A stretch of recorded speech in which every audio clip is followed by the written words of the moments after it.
So you want to tell the perfect story about your nonprofit and you want to use video to do it. Great. My next guest is an expert in doing exactly that. Billy Silva is the co-founder of 76 Degrees West, a nonprofit-focused video production agency with roots in Portland, Maine and Lima, Peru. And Billy has been filmmaking his entire 20-plus year career, from driving a cube truck as an intern in NYC to flying across the world helping nonprofits to tell their story. Billy's no run-of-the-mill filmmaker either. His agency work has been featured at the Sundance, Toronto, Atlanta, Tribeca Film Festivals, also National Geographic. These guys are legit. Billy and I have a fun and engaging conversation where we cover storytelling, ethics in nonprofit filmmaking, common NPO mistakes, effectively planning for the shoot, and how his agency manages to make great videos on a budget. Always a hot topic for nonprofits. No, yeah, how do you tell stories about some of the most tragic events in the world while being respectful, tasteful, and effective? Small spoiler alert, catharsis. That's the process of releasing and thereby providing relief from strong and repressed emotions. Capture this on film and you just might have the perfect mission video. Speaking of perfect videos, did you know this video is just one chapter of a multi-episode series all about how to market a nonprofit? Click on the link in the show notes to see our other videos about nonprofit branding, communications, SEO, Google Ads. We know what you're looking for, and we've made sure to cover it in depth in this entire series. So if you don't mind, please make a little kindness donation by hitting the like button, subscribing for more content just like this, and stick around for the entire interview with Billy Silva from 76 Degrees West. Here we go.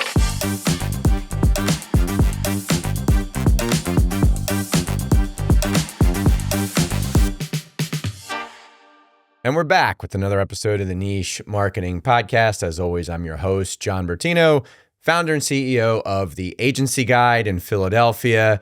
If you're unhappy or disappointed with your marketing agency, and most people are, then please give us a shout. We can help. We represent 300 vetted agencies and marketing teams across the country and in Europe to whom we can essentially matchmake your specific needs, budget, industry vertical, all things like that. Give us a shout if you need some help. In the meantime, today's guest is Mr. Billy Silva, founder and CEO of 76 Degrees West in Portland, Maine. Billy, welcome to the show. Hey, John. Thanks for having me. Absolutely, 100%. So 76 Degrees West, I mentioned that you guys are out of Portland, Maine, but you're in Portland, Maine. It's really a remote agency and you have different colleagues, different parts of the world, actually. We do, yeah. My co-founder, Guille, is in Lima, Peru. I'm here, travel a lot. We have head of production in Salt Lake City, Utah, and another head of design in Berlin, Germany. So, we bounce around a little bit, but yeah, that's kind of the model we figured was comfortable for all of us. It's like a post-pandemic model. Yeah, excellent. Yeah. Well, it certainly works well in today's environment. So, Billy, before we get into nonprofit marketing, video production, things like this, please tell us a little bit about yourself. Where are you from originally, and how'd you find yourself in the video world, and ultimately what brought you to start 76 Degrees West? Yeah. All right. Let's get to through 38 years. No, I think the big things are, I was born and raised in upstate New York, in wonderful Ithaca, New York. Great place to grow up, and was sort of fell in love with movies at a really young age. Along with some of my best friends to this day. We all took like a film class in high school. Yeah. What are some of your favorites? My favorite films? Yeah. Honestly, depends on the day that you're asking. I just, in preparation for a film, was just watching a lot of films about making films. So a lot of classic films there. I was just revisiting American Movie by Chris Smith is fantastic. Yeah. Don't know that one. Great story about the love of movies. American Movie, Chris Smith. Okay. Yeah. Really warms the heart. And also as a filmmaker, really hits you. But revisiting films of Agnes Varda and just things, Chris Marker, big filmmaker, big fan, big film crush fan on that one. Okay. And then also I just got a projector and like a 4K system. Nice. In the house. So it's going big movies, obviously finally got Dune 4K and was like, a lot of fuss about rocks. It's awesome. We'll love it. So yeah. All right. So high and low, bro. Not that any of those is low, but yeah. Lifelong film buff. Yeah. And then, my mom's American, my dad's Peruvian. And so, spent a lot of time between Lima and Ithaca, New York, went to film school, and, graduated in 2008 couple things happened that year with the job market. Right. That whole thing Started at the bottom, and now I'm wherever this is. But, no, I mean, I was like a production assistant at 16. 95 India Street, Portland, Maine. Yeah, exactly. Powers Media, by the way. I always like to give a shout out to our hosting studio. Shout out to Mitchell Powers. All right, excellent. Well, I think one key thing to glean from that is you've been in this your entire career. Yeah. So that in itself, I think, is really powerful. And now you're the founder of 76 Degrees West. So how did that come about? I mean, really, it was just sort of a confluence of things. I mean, it was like, I think like most things for most filmmakers started with like, how do I get the chance to make more films and do more? And then it just sort of happened. I was talking to my co-founder of 76, Guille, and also like longtime collaborator, great friend. And we were just sort of like looking at what can we do? Like, what does our past work show? And we sort of just like happened to notice that we've like directed together like 10 films for nonprofits. And then that just coincided with, I was moving here to Portland. I have an amazing friend, two friends who run an agency called Side C here in Portland. Mm-hmm. They're a digital agency that works with nonprofits. Yep. And I was telling them, I had like made a film for a nonprofit called the River Fund in New York City. It was an incredible experience. It was really hard. I did like everything by myself. I had one producer and I had a sound person, but other than that, it was like, I don't know, I kind of fell in love with filmmaking again. And it was fun because I wasn't selling anything. I was sort of telling a story, and it was a genuine story. And it was like a cause that I could feel good about and get behind. And so I was like, I want to do more of this. And then, my friends, shout out to Ben Blodgett and Alex Morris at Side C, were like, we have a Rolodex filled with nonprofits. Yes. Why don't do it? And we'll introduce you and we'll try to figure out a way to collaborate there. And so it's been great to have them to really help us along at the beginning. Cause we started about a year ago, but we weren't like really open for business or we started a year and a half ago, I would say. But yeah, it was about like last June was like our first project. And then, we've been lucky enough to just keep having them. So excellent. Yeah, I don't know. I know that's not normally how it goes, but I feel pretty lucky. Well, there's a few key lessons I'd say in there already for aspiring agency owners. And that is, I think niching is generally speaking, usually a really good idea, especially in the hyper competitive environment we find ourselves in now. And then also just the fact that you didn't hesitate to lean into something that you took a natural liking to. Again, it's like an obvious point, but not everybody does that. They force themselves through this process of taking on a lot of work that they don't really like. Whereas you pretty quickly, it sounds like said, I like this. This evokes emotion from me, brings the passion back. And so I'm going to lean into it. And I think that's really smart.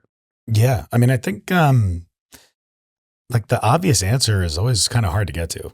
Like, I mean, it feels obvious and it's always like, when you get to it, you're like, duh, but love that. It's hard to get there. Like, I mean, it happens in movies too. Like when you figure out the solution and you're like, oh, like, yeah, tell it chronologically, but in your head, you're like, so I'm going to start here and then it's going to go to this. And then it's like, and I think it's the same thing with life too. I don't know. And maybe it's just time getting older and having like checked off a bunch of the boxes and like, I don't know. For sure. What's the old thing? Like, you'll repeat the same mistake until you finally learn from it kind of thing. Sounds about right. Yeah. So it's like, I think it's that. So, it just clicked. So one more thing about your background before we get into specifically talking about nonprofits. I know during our brief pre-call, you had worked for some pretty intense production companies in New York City. You had referenced even your days driving around a cube truck. Could you talk just a little bit about your time in New York City and what you were doing there so people have a better feel for your background in this regard? Yeah, totally. I mean, I was like lucky enough to have a family friend who worked at a production company in New York, Radical Media. Pretty big production company. And I was like an intern there at like 16. And that was like my intern summer jobs. And I was just like desperate to get on set. And I think some maniac production coordinator was like, dude, you could we'll have you as like a cube truck PA, which I don't even know I'm not getting any in trouble, but I don't know I think it's 18 is the legal driving limit in Manhattan. Wow, or you were the age limit. 16? I was probably 17 in the cube truck, but I was definitely like, younger. And that, but it was just like exciting and exhilarating. And then, and then I was like a second AD for a while, which is like just helping with the call sheets and organizing and making sure that, you know where the actors are and everybody shows up on time. And then it was an AD, but always wanting to be a director. But it was just like, I didn't have any family in the industry. Yeah. So I think it was like, I didn't have any like mentors or someone who was like, this is what you got to do, kid. So it was a really like, it was a long process of figuring that out. But yeah, then ultimately, I think in my like late 20s was like, I was hired to produce a thing and they were like, here's the budget, just produce this. Mm-hmm. And I was like, you guys just want the end product. And they're like, yeah, just come in on budget. We want the end product. So I was like, okay, well, I'm just going to hire myself to direct it. And I gave it to them and they're like, this is great. Yeah. Who did it? I was like, I did them actually. They're like, oh, do you want to direct? I was like, I do. And they're like, why didn't you say that? Come direct with us. I still work with that guy that gave me the job today. Nice. To this day. So yeah, Oliver Hartman, shout out. But yeah, so he gave me like that first opportunity and then, I don't know, dude. I mean, as they say, the rest is history. Yeah. The rest is like a million small, tough jobs. Right. I think like starting out, I remember in New York City, like I would be on my bike and have like a backpack with camera and lenses, a tripod like on the steering wheel that I've like zip tied down to like get over the bridge. I mean, it's not that much has changed actually now that I think about it. There's maybe a couple more people, someone to carry the tripod, but other than that, yeah, it's interesting because we interview a lot of agency, or in this case, production company owners. You're one of the newer agency owners, but one of, in some ways, one of the more experienced individuals in that you've done this since you were 16 years old, maybe even before that. So I think that's a really interesting mix. All right, great. So in doing preliminary research, not just for this episode, but for this series on nonprofit marketing in general, as is no surprise to you, I'm sure, storytelling comes up over and over and over again. But if anyone's responsible for telling that story in depth, it's you or your team, or you guys really need to master the craft of telling a story. And again, for nonprofits, this is so incredibly mission critical. So with that said, let me ask you the very difficult question of, how do you tell a great story? What I was saying earlier, it's like that thing about simplicity. Simplicity. I think so. I think a lot of nonprofits, well, a lot of people in general, overcomplicate everything. And a lot of what we're finding our job is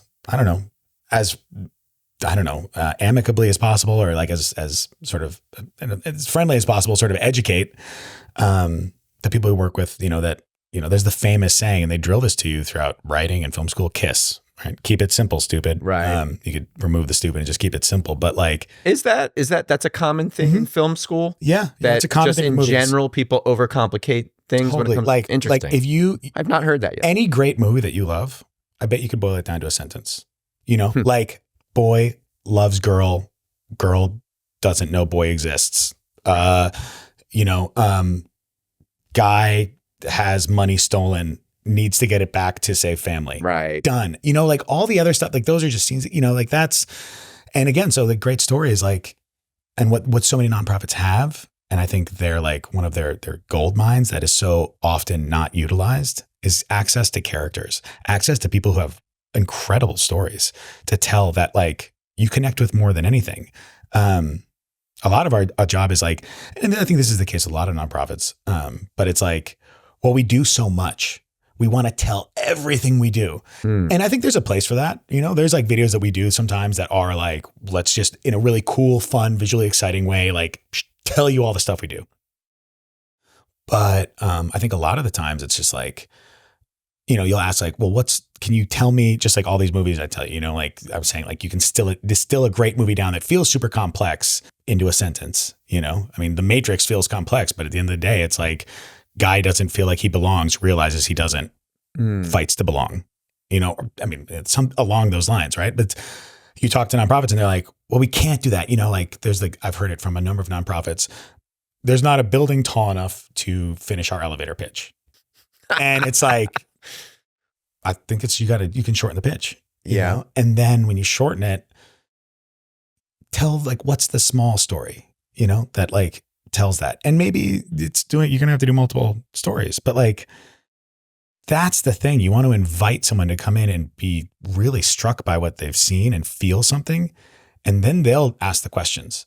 But if you just like dump on like every mission statement you have, all the stats, all the things you do, that doesn't it maybe gets into your analytical brain a little bit, but it's hard to get into the heart through that. I think there's a takeaway there already, if not several. But as you talk, it reminds me, my background's in digital marketing. They talk about to get conversions. Let's use YouTube, what we're doing right now as an example. Mm-hmm. They say that you shouldn't ask people to, maybe you say like and subscribe, but you shouldn't say like, subscribe, leave a comment, don't forget to share, because then once you start giving people multiple requests, you get nothing. So the rule is like make one request. And so I think there's a parallel there with tell one story to drive home one point. If you start trying to drive home multiple points, then people get lost in it and don't know what maybe to do next. So that's the one takeaway. I think another then is, so therefore, if you have multiple things you want to say, that's fine. Do it in different videos is what I think I heard you say. I mean, I think so. And I know that can be tricky for some. So I think, part of it is distilling what's the one thing you could do. I would also just like add an addendum onto what you were saying. Yeah, please. Or just make an amazing video and people will just organically want to watch more of it. Mm-hmm. Well, okay. I'm just saying, but that's I will subscribe to content where I'm like, this is awesome. I want to see more. And of course, somebody saying at the end of that video, hey, if you like what you see, subscribe. It's not going to stop me from subscribing. I'm just saying that. Right. So if it's trash and somebody says that, that's not. Here's an idea. Forget all the calls to action. Just make it fucking good. Yeah. Right? Honestly, yeah. Yeah. There's a lot of garbage out there. Okay. But and I don't mean to disparage or anything, but it is people are like, oh, how do you get through it? How do you cut through? How do we get hurt? It's like, when was the last time you saw a video on the internet that gave you goosebumps? When was the last time your eyes got watery? Because it's very rare. It's happened, but it's like, and when they do, those things come out. They pop out of the thing, and they're like, people share them organically because dude, you got to see this video. And there's a couple examples I could think of, but yeah. Perfect segue. Okay, great. Which really is actually staying on the point. Yeah. Because we're talking about making an impression, storytelling.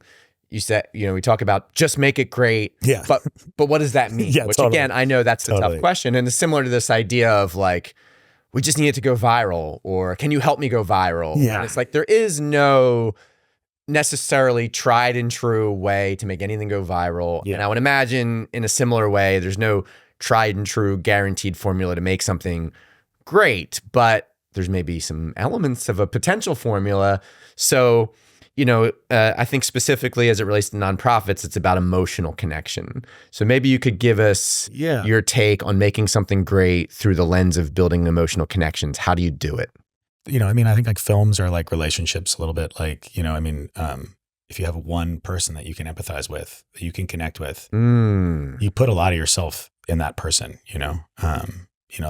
it's your protagonist is an avatar for everybody, for you. Everybody sees themselves in some aspect of themselves in Harry Potter, and Harry Potter's out there doing all this thing, that's what the thing is. So I think it's just and those are conversations that we have with nonprofits. And again, sometimes you want to touch on an issue and that's the instinct. And sometimes that can be effective, right? But it's always if you have someone through which to talk about that issue or to show it, for example, just throw this out there, a nonprofit that deals with child poverty and malnutrition. Mm-hmm. You could show lots of shots of children in food lines. You could show the enormity of the problem. You could show, why this happens, what the potential solutions are, all this. Or you could tell a film about a little girl who wakes up and doesn't have breakfast.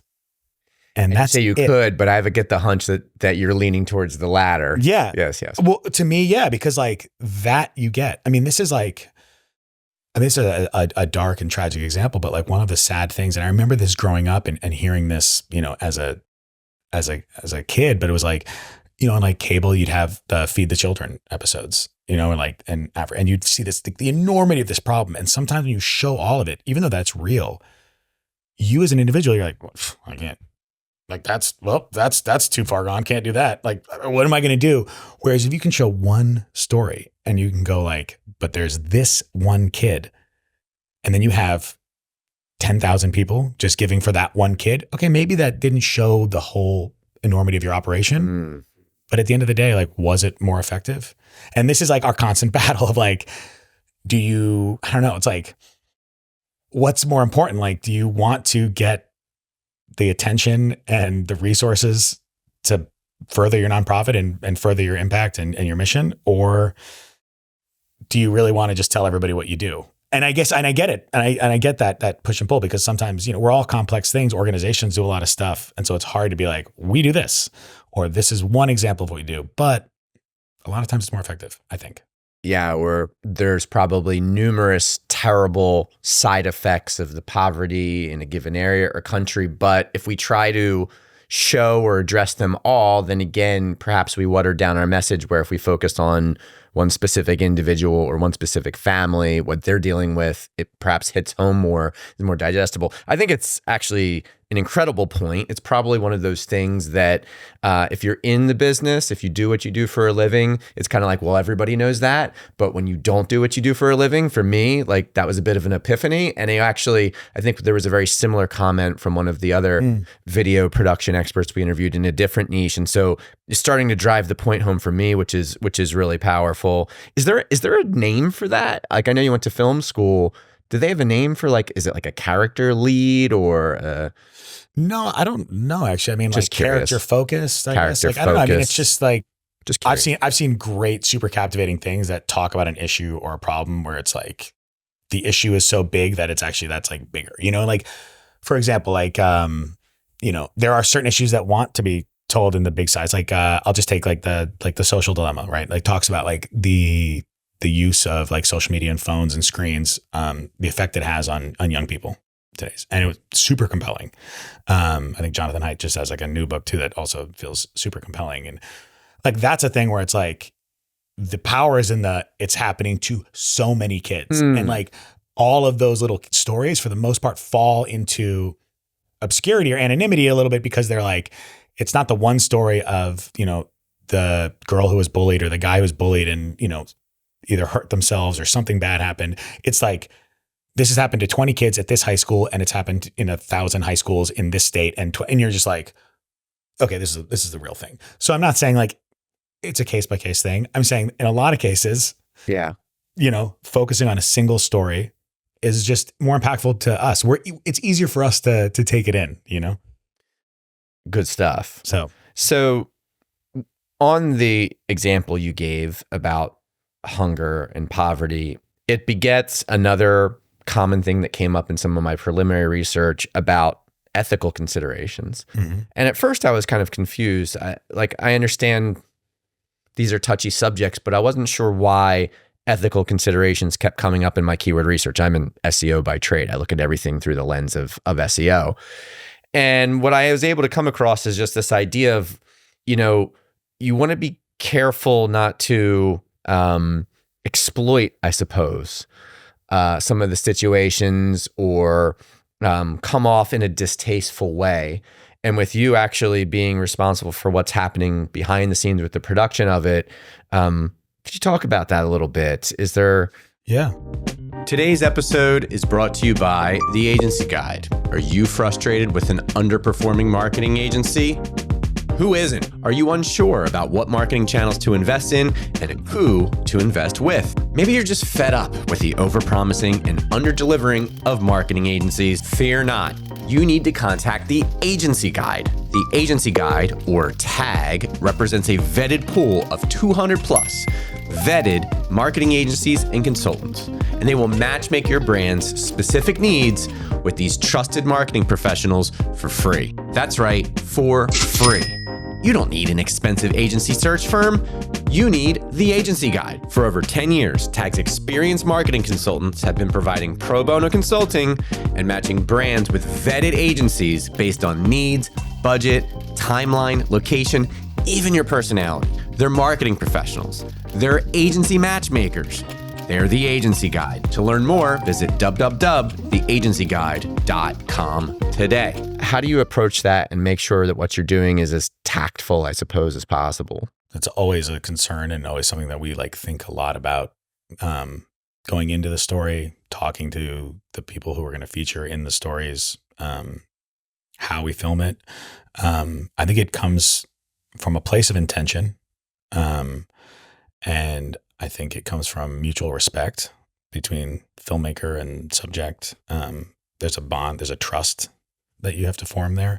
I think, but yeah, also like never looking at anyone with a sense of pity or shame or anything. Like every person has dignity and whatever their circumstances. And it's, you have to recognize that. And I think it's also just like a good way to move through the world. It's how I move through the world. I mean, I don't, respect everyone. Everyone has a story. Everyone's going through something. And, if you are, say, working for a nonprofit that deals with food insecurity for people who, have found themselves in hard times, or just like because of the way things are set up, like they just don't have the money, or they've got, so many people live on like the check to check that like one thing gets cut or goes wrong. And you've heard the story a million times, but it just kind of, it snowballs. And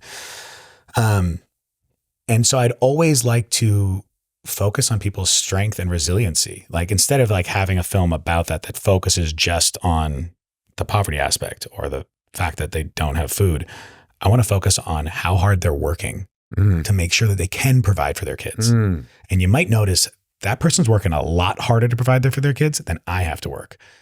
And so it's generating respect, and it's, we, the thing that we always try to like avoid and things like that. And we talk about it a lot. I mean, Guille and I have made films all over the world, in some of like the poorest communities in Peru, and always avoid what we call poverty porn. This sense of like, oh, let me get the shot of like the naked kid in the trash. Like, dude, no. Precisely. Like, what is that telling? Like, you can see from where we are that this place is different. You don't need to focus on all of that. Like, we're aware of it. It's not effective. I think no one wants your pity, at the end of the day. Interesting. That's a great take on what I know is a tricky question, but again, at risk of being redundant, it came up over and over again. So clearly it's a super important thing. It's a really delicate terrain to navigate when you're in the still business. Have to navigate it. Yeah. All the time where you're like, oh, oops. Yeah, I bet. I'm sure you find yourself do this, editing certain things out because they get a little too much into that realm of poverty porn. And it's sometimes like you gotta touch on it like a little bit, or like the pain of something, like again, and it's like, it comes down to intention, it's like intention and respect. I don't know. I think that's sort of, and it's, I wish there was like, I don't wish there were, but there isn't a checklist to go down. It's like, I don't know. I mean, I think that's one of the things that like, I've always found that like talented filmmakers are also like just some of the smartest people I've met. And like, they're, like they're complex. They have, complex understanding of how things work. I mean, there's like, and I've found myself loving more and more filmmakers who are older. When I was like younger, I was like, Orson Welles made Citizen Kane at 24, like Tarantino's making this at 28. And now I'm like, man, like Bergman and Kurosawa, like they made their like best stuff at like 70. Yeah. It's like we got a 30 under 30 Forbes list. Like I want the 50 over 50, like, I love that. Yeah. So I don't know. I'm kind of rambling there, but you get it. No, it's good stuff. Something else I think you just briefly touched on during our pre-call was that, and I think this comes back to some cash constraints that nonprofits might often have. A lot of them might be coming to you without their story or their key talking points clearly mapped out. Mm-hmm. And their responsibility starts to fall on you because they might not have a PR agency that they're working closely with, or they just might not be on set, or they might not have a branding agency that's helped them massage their messaging. So again, it kind of might fall on you to map some of that out. Do you have a process for identifying key elements of a story, or some type of formula for determining what exactly you're going to talk about and how you're going to run it through the film? I'm kind of looking for the technical approach to solving this. Yeah. Working on it. Yeah. I mean, we're, again, we've been in operation now for about a year. I mean, like there's all the stuff that you learn making films throughout time, but like that particular thing and that particular problem. Yeah. Because it's a thing, right? It's a thing. Time is money. And so like, it's also getting the most out of like a limited schedule, exactly. You know? And then that's the thing in filmmaking is always like, oh, she had more time, but it's like, okay, like we can do a week of prep and a 2-day shoot and then you get like a 3-week edit, you know, where it's like, it's compressed, you know, for it to work. But I think it's, I mean, we're just finding out it's like clarity, communication, and also everybody's coming at you. Every different organization has the people have different backgrounds. Right. There's no like all nonprofits are this. We haven't found that.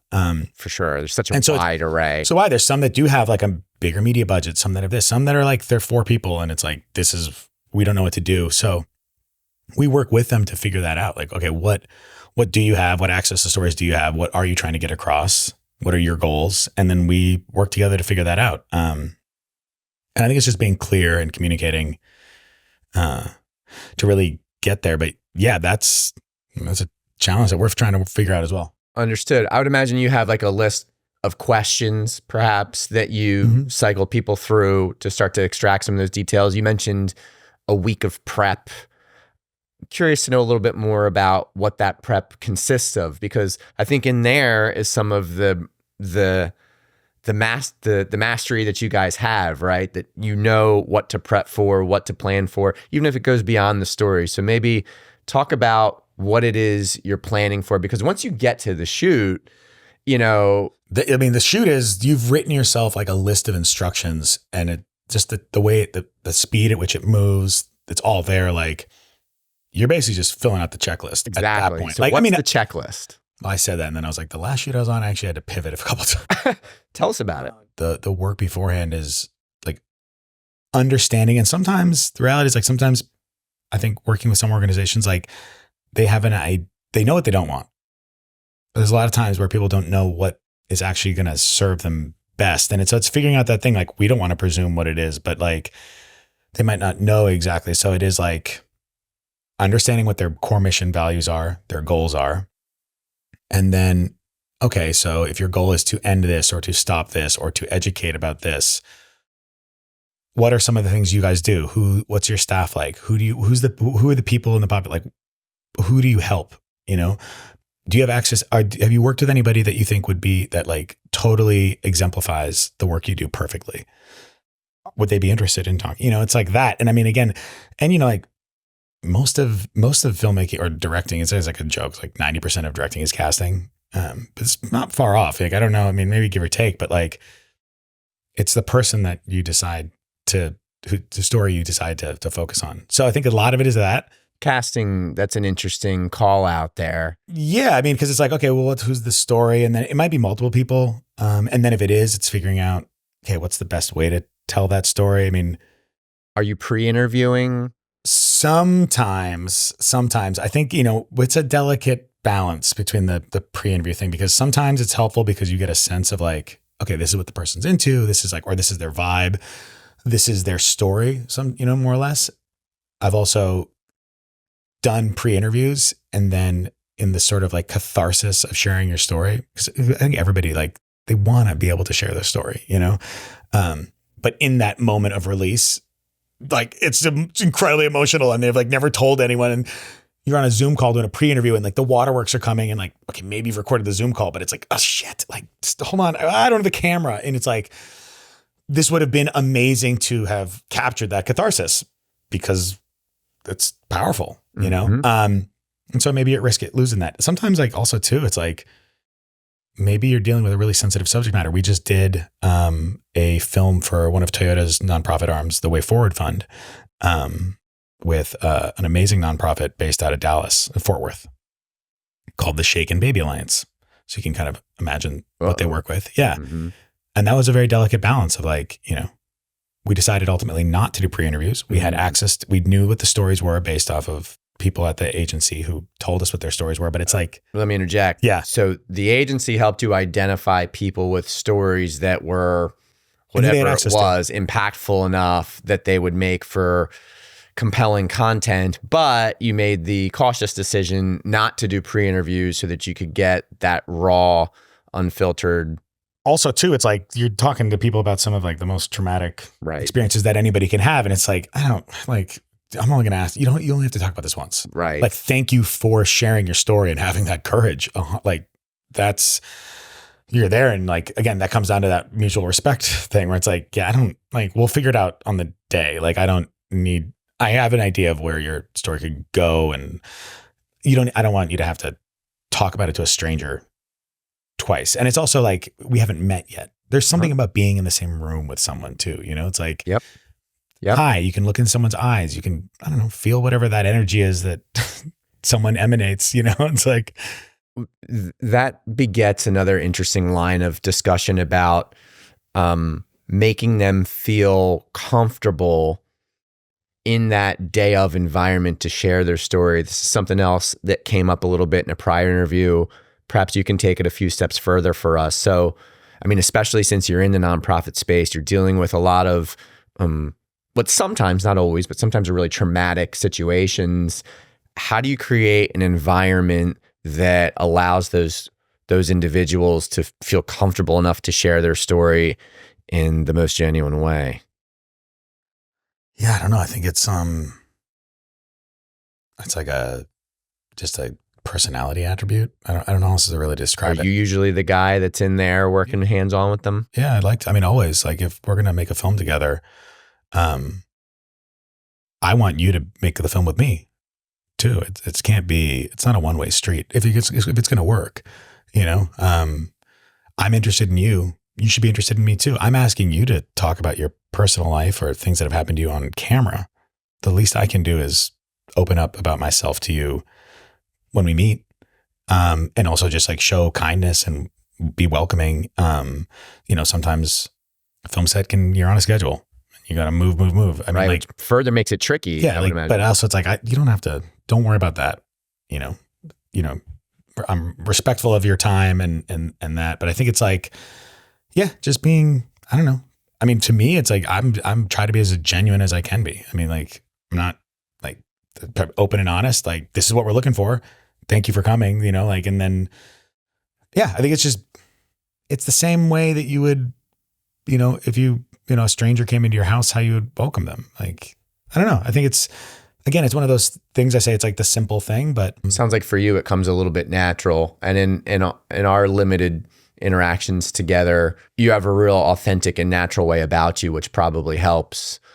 But I would imagine that maybe for other video production companies, this comes as more of a challenge, this idea of sitting down with folks and coming from these backgrounds and trying to find a way to get them to feel comfortable and open up. Yeah, I think it goes both ways though. I'm doing the nonprofit stuff now because the commercial agency side stuff was harder for me. Like, I know a lot of directors who are so good at agency speak. They're like, boom, boom. They come in, they know the thing, they know the words, the buzz, what they want to hear. And I'm like, I don't know, like, they're like, that's Billy guy. I don't know if he's cut out for this, And I'm like, so it's like, it goes both ways. On the smaller thing, it's like with a regular person, like, I guess that's where I flourish. So speaking of the business side of it, kind of looking at it through the opposite lens now, budget constraints. Again, I'm throwing it as the most difficult questions I possibly can. No. Let's get it. You're a good sport, right? Yeah. So coupled with all those things we covered of, man, you got to tell a good story. You need people to feel comfortable. You want to be careful not to make it look like you're leaning into the awful aspects of what folks are going through in bad situations and leaning into the good stuff. How do you do that on a budget? What's your approach to that? Yeah. Again, I think our approach has been always like, I don't know. It's like, it's probably a cliche, but it's like treat the potential problems as features, not bugs. Ooh, elaborate if you could. In the operation. So it's like, we're working with nonprofits. We're never going to get the big budget. Okay. So what does that mean? It's like, okay, then we have small crews, we operate faster.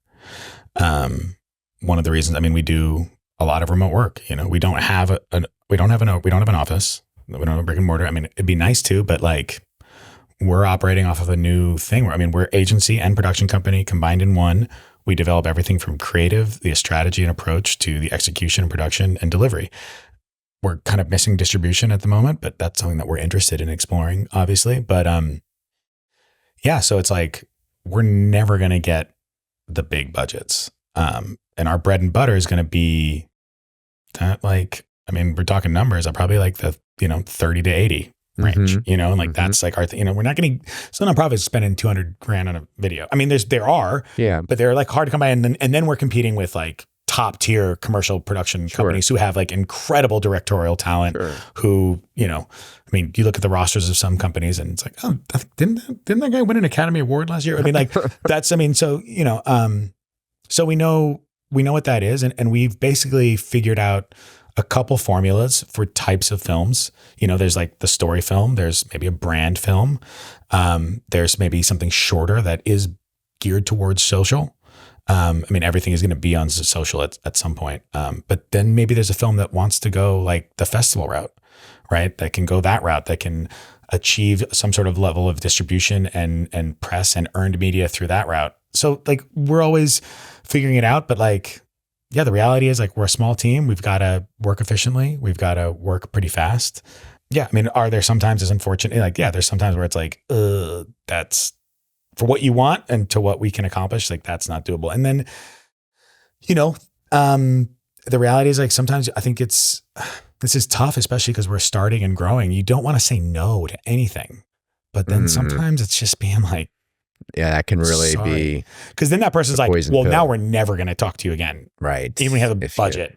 Right. And so you're like, oh, I want to, but I think it's like, it's being like, you guys come to us because we're storytellers and we do this thing well.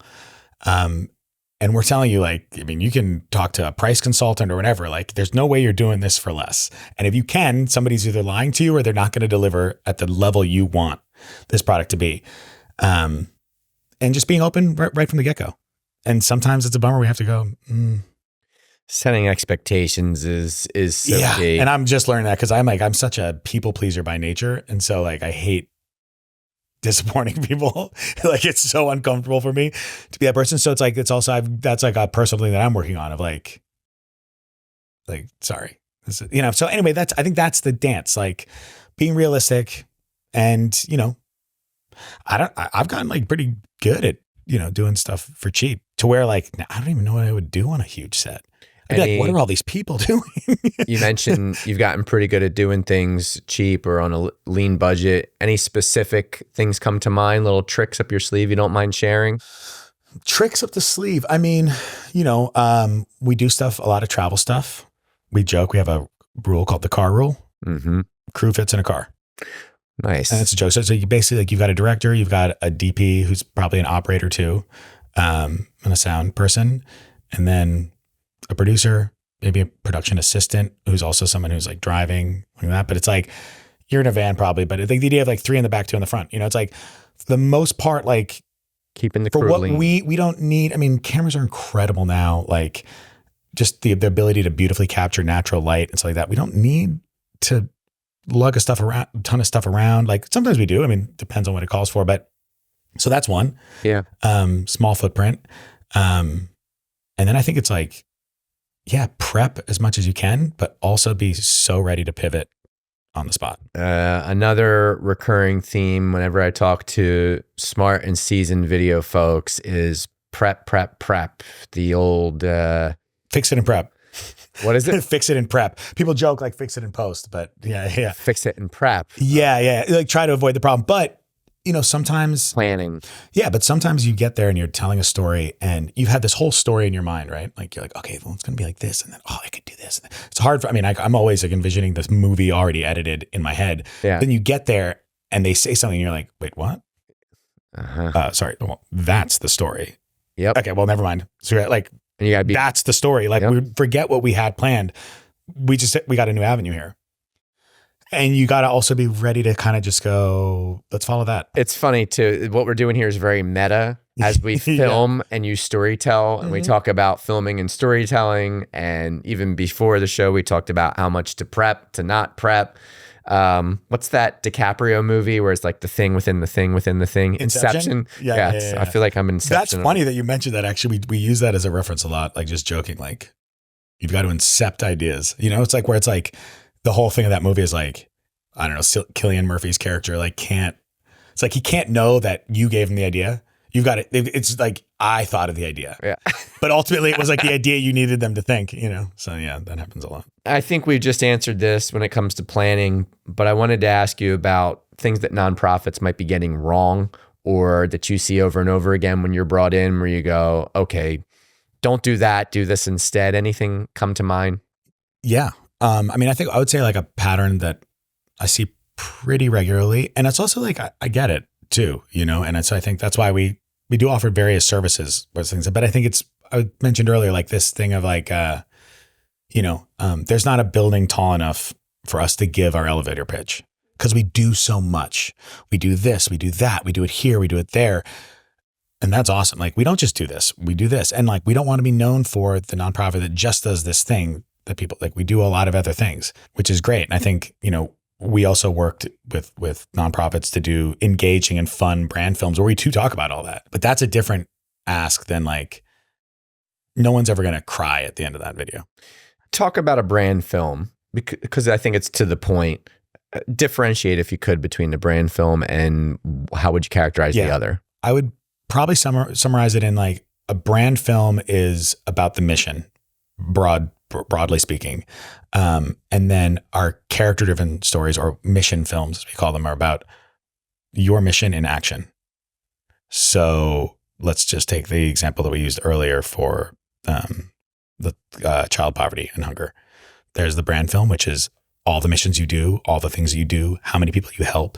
You can put numbers on the things, which is really helpful for your like donors to see, for the public to see. Absolutely. And it's a great way to like have people understand what your mission is. Maybe you can show it when you do presentations or you go elsewhere, or whatever.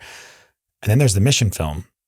And that's the film though, that where your donors and audiences see it and they start crying. And they realize deep down in their heart, in the part of like the most human part of them, like, wow, we did that. We changed that person's life. I don't know if this is super dark, and so maybe cut this out and things, but I come to think of it just because it's like, he was one of the most influential people of the 20th century, but of all people, Joseph Stalin, it's dark that he said it, but there's some truth to it where he said, the death of one is a tragedy. The death of a million is a statistic. Because like, it's like, oh my God, that's so dark and horrible. But it's like, what he was getting at is like, the brain can't comprehend, the heart can't comprehend sometimes. Some things are so big that we just don't get it. Humans aren't designed to do it. We've evolved in like small social groups. Like that's not, but like one person, I see the suffering of one person and I want to stop it. I want to do whatever I can to help that one person. And those are the different asks. And I think they're both valid. They just require totally different approaches. And we're open to doing both. But I would say that's the difference of that. Very apropos. And I think it actually, taking a step or two back, answers the question quite well of one of the ways to not dilute the message is to separate the message into different types of videos. Let's be clear on what's a brand video versus, again, how are we a mission video? Mission video. Yeah. And 100%. Also, like, we're all connected. Like, I would definitely say like, I think sometimes I would say like the spends of some nonprofits I've worked with maybe are like things, but like, I've worked with organizations where it's like you do the gala film and everyone's going to watch this movie. Like in this gala, that's all your donor base and like prospective donor base are in one place. So the film that you show them is going to be incredibly important, right? Like that's where people are writing their checks at the gala. I mean, like if we're going to just talk brass tacks about it. Yeah. And maybe you spent, $25K on the video, like, okay, understand it and things, but then your floral arrangement budget's 70. And I get it. Like, right. You want to make people feel good. There's things, but it's interesting to me that there are like set prices where no one went, what? 70 for a floral? They're like, yeah, that's what floral arrangements cost. How many times I have to be like, this movie's going to cost 40. And they're like, how? Like my son did an amazing TikTok video that was seen by 10,000 people and he just did it on his phone. For sure. But like, that's not. I think you just touched on something really interesting, taking us down a path I wasn't expecting to go, which is a good thing. Okay. And you talk about how do we make it work on a budget? Yeah. Well, maybe you should be pulling from other budgets. And then I think another. Well said. I'm going to coin that. Right? Yeah. And then another takeaway there is, you just think about what the type of value extract, and let's use the floral arrangement example. Yes, the floral arrangements might make those donors feel really welcome and that they're in a beautiful environment that day. But the video, as you were alluding to or really directly saying, is what creates that most authentic and real emotional connection. But now I'll add on to that video can be repurposed and repackaged over and over and over again. There's my digital marketer 100%. Brain coming through, right? What do you typically, maybe a 5-10 minute video, right? We can get exponential amounts of short form content out of that can be distributed all through social. So the reach, you would have to assume, is going to be exponentially larger than, again, those floral arrangements. 100%. I mean, there's one of the things that, a film that we had a few years ago, Dulce for Conservation International, it won at a couple great festivals. It was at Sundance, it was at TIFF. Conservation International realized the value of that, and they went to those festivals. They set up a booth. They met with people. They talked with prospective donors. They showed it to people. People felt like they were involved in something. To this day, Guille, my co-founder, he still gets emails for screening requests, and museums around the world, it's screened at over 100 festivals. It's done screenings, and each one of those moments, and it's gotten press. That's all earned media. That's every time that's a chance for Conservation International huge, to remind people that they're there. Huge. And it began one of the difficulties we have, and we're working on it now, is how to quantify that, and how to pull those metrics and make a compelling pitch that's based on that. Good luck. If you got advice on that, please, digital marketers out there, please shoot me an email. How do you do that? Let's talk. I'm lost. We'll talk off camera. I know one part of it. That's a part that's new. So I think we're up against it time-wise. Okay. Time flies when you're having fun, Billy. Yeah, dude. Sorry, you got me rambling. That was great. But for those out there that want to get in touch with you and talk to you about your video production expertise for nonprofits or otherwise, what's the best way to get in touch with you? Yeah, you can just go to our site, 76 Degrees West, and our email's there, contact at 76 Degrees West. But feel free to shoot us an email, and maybe you can put it in the show notes or something. Will do. If that's helpful. Okay, great. Excellent. Thanks for carving out the time. Great chat. Thanks for talking.